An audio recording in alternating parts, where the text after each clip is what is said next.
सभी के समक्ष एक बहुत ही इंपॉर्टेंट टॉपिक लेकर, जो है रिसर्च मेथोडोलॉजी का स्टेप नंबर 1।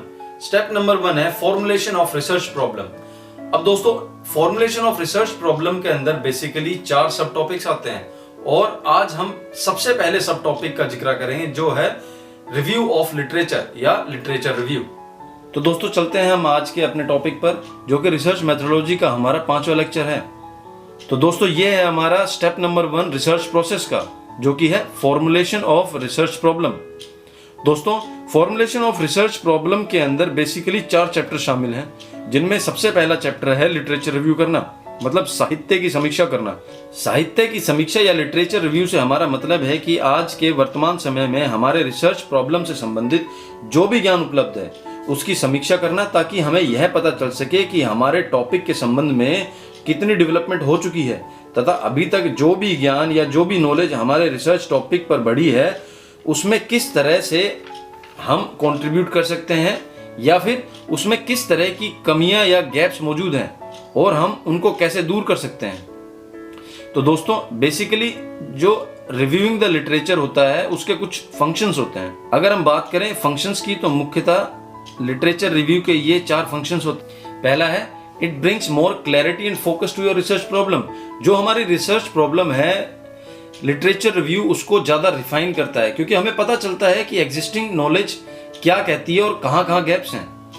दूसरा है रिसर्च करने के लिए हमारे मेथड को भी इंप्रूव करता है। क्यों? क्योंकि हमें एग्जिस्टिंग बहुत से मेथडोलॉजीज का पता चल जाता है और हमें ये पता चल जाता है कि उनमें से बेस्ट कौन सी है। तीसरा है दोस्तों, जब हम लिटरेचर रिव्यू करते हैं तो हमें रिसर्च प्रोजेक्ट की क्लैरिटी करनी होती है, क्योंकि उसी टॉपिक पर उपस्थित वर्तमान ज्ञान हमारी सोच के होराइजन्स को ओपन करता है, हमारी नॉलेज के बेस को बढ़ाता है। चौथा है लिटरेचर रिव्यू हेल्प करता है हमारी फाइंडिंग्स को एग्जिस्टिंग नॉलेज के साथ में समन्वय स्थापित करने में। दोस्तों मैं बताना चाहूंगा, literature review actually research problem को सेलेक्ट करने से पहले भी किया जा सकता है, और अगर हम ऐसा करते हैं तो ये हमारी रिसर्च प्रॉब्लम को प्रिसाइजली और ज़्यादा एक्यूरेटली सिलेक्ट करने में हेल्प करती है। क्योंकि लिटरेचर रिव्यू से होता क्या है कि हमें एग्जिस्टिंग नॉलेज का पता चल जाता है, जिससे हमें एग्जिस्टिंग नॉलेज में गैप का भी पता चलता है, और हम उन गैप्स को फिल करने के लिए एक बेहतर रिसर्च प्रपोजल या एक बेहतर रिसर्च प्रॉब्लम का चयन कर पाते हैं। हम कई बार लिटरेचर रिव्यू तथा लिटरेचर समरी में कंफ्यूज हो जाते हैं। तो दोस्तों सिंपल सी बात, हमें लिटरेचर रिव्यू तो पता ही चल गया है। अब जो भी और जितना भी लिटरेचर रिव्यू हमने किया है, जब हम उसे समराइज करते हैं या उसका सार बताते हैं तो उसे लिटरेचर समरी कहते हैं। तो दोस्तों सवाल है कि how to review the literature, literature review कैसे किया जाए। जब आपने अपनी रिसर्च प्रॉब्लम को काफी हद तक फोकस कर लिया है या उसको बहुत सूक्ष्म रूप दे दिया है, तो उसके बाद किया जाने वाला लिटरेचर रिव्यू सिर्फ और सिर्फ आपके रिसर्च प्रॉब्लम के आसपास ही होना चाहिए।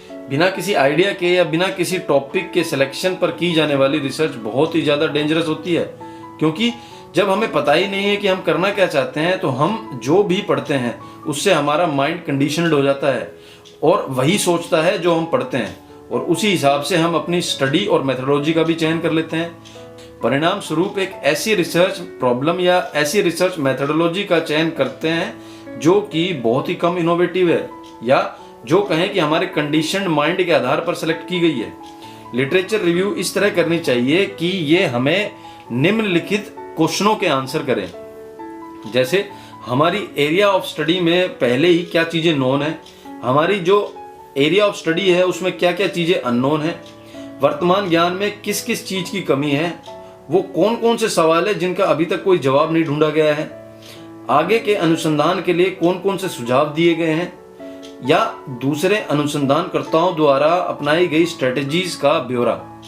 तो दोस्तों पढ़ते हैं steps in conducting literature review. दोस्तों बेसिकली इसके अंदर 4 स्टेप्स होते हैं, जिनमें पहला है searching for existing literature in your area. आपके द्वारा चुना गया अनुसंधान का विषय, उसके बारे में क्या क्या जानकारी मौजूद है, इसके बारे में खोज करना ही लिटरेचर रिव्यू का काम है। यह मौजूदा ज्ञान इन 4 सोर्सेज से प्राप्त किया जा सकता है। पहला है बुक्स, दूसरा है जर्नल्स, तीसरा है कॉन्फ्रेंस पेपर और चौथा है इंटरनेट। तो जो पहला स्टेप है सर्चिंग एग्जिस्टिंग लिटरेचर, दोस्तों लिटरेचर कहाँ सर्च की जा सकती है? पहला है उनमें बुक्स। तो हमें करना क्या चाहिए कि 10 से 15 बुक्स की एक लिस्ट बनानी चाहिए, जो कि हमारे द्वारा चुने गए रिसर्च टॉपिक के ही ऊपर आधारित हो। उसके बाद उन किताबों की बिब्लियोग्राफी या ग्रंथ सूची को अच्छे से पढ़ें और देख लें कि कौन कौन सी बुक्स हैं जो उन सभी बिब्लियोग्राफी में कॉमन दिख रही हैं। अब उन सभी बुक्स की एक लिस्ट बना लें और उन बुक्स का चयन कर लें जो आपकी नज़र में आपके विषय के लिए अति महत्वपूर्ण है।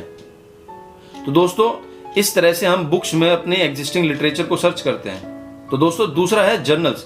जितनी भी पत्रिकाओं को शामिल किया जा सकता हो करें, और खास तौर पर ऐसी पत्रिकाओं को शामिल करें जिनमें हमें अप टू डेट इंफॉर्मेशन मिलती हो।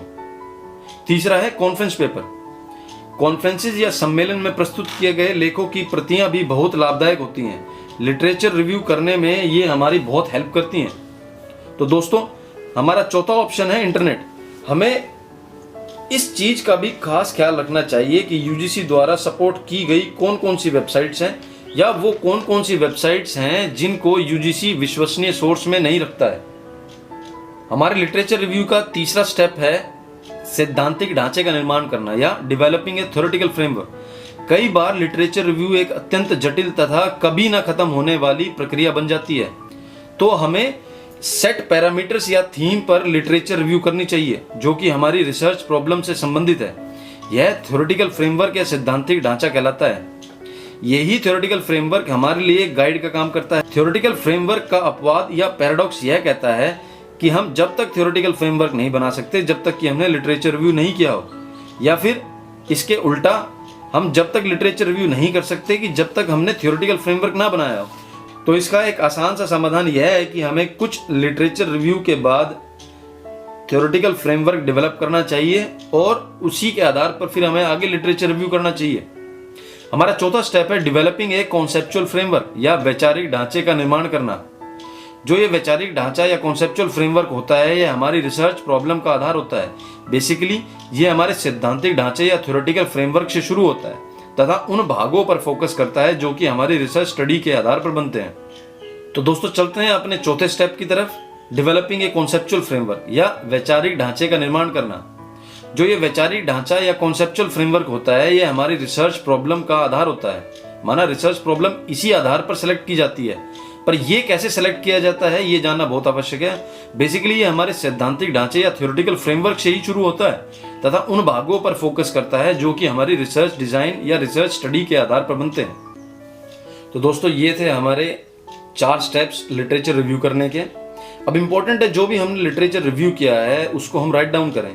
तो अगला स्टेप है हमारा writing about the literature reviewed. दोस्तों, जब हम लिटरेचर रिव्यू कर रहे होते हैं तो हम अनुभव करते हैं कि हमारी कुछ थीम्स निकल के आई हैं जिन पर आधारित होकर ही हमारी रिसर्च स्टडी या रिसर्च प्रॉब्लम निकल कर आई है। तो दोस्तों, लिटरेचर जो हमने रिव्यू किया है अगर उसको हमें लिखना है तो हमें कुछ इस प्रकार काम करना होगा। पहला क्या करना होगा कि हमें लिस्ट बनानी होगी अपनी मेन थीम्स की जिनके आधार पर हमने अपनी रिसर्च प्रॉब्लम सेलेक्ट की है, और उन मेन थीम्स के अंदर कुछ सब थीम्स होती हैं, हमें उनको भी लिखना होगा। जो मेन थीम्स हैं उसको सब थीम्स के अंदर डिवाइड करना होगा। कुछ रिसर्चर तो संपूर्ण लिटरेचर रिव्यू को एक ही हेड के अंदर लिख देते हैं, जैसे रिव्यू ऑफ लिटरेचर या समरी ऑफ लिटरेचर के, वो भी बिना किसी सब हेड्स के। परंतु यह एक अति महत्वपूर्ण सुझाव है कि आप अपना लिटरेचर रिव्यू मेन थीम के तहत बनाई गई सब थीम्स के अंतर्गत ही लिखें। इसे हम थीमेटिक राइटिंग भी कहते हैं, मतलब थीम बेस्ड राइटिंग। दूसरा, ये क्या करती है, जो भी एग्जिस्टिंग नॉलेज है उसके साथ हमारी रिसर्च फाइंडिंग्स को कॉन्टेक्चुअलाइज करती है या उसका समन्वय स्थापित करवाती है। हमें अपने फाइंडिंग्स को दूसरों की फाइंडिंग्स से कंपेयर करना चाहिए तथा यह देखना चाहिए और लिखना चाहिए कि हमारी और पहले की स्टडीज में क्या सिमिलैरिटीज हैं या क्या डिससिमिलैरिटीज हैं, या हमने नॉलेज को इंक्रीज करने में कहां तक योगदान दिया है। So this was about literature review.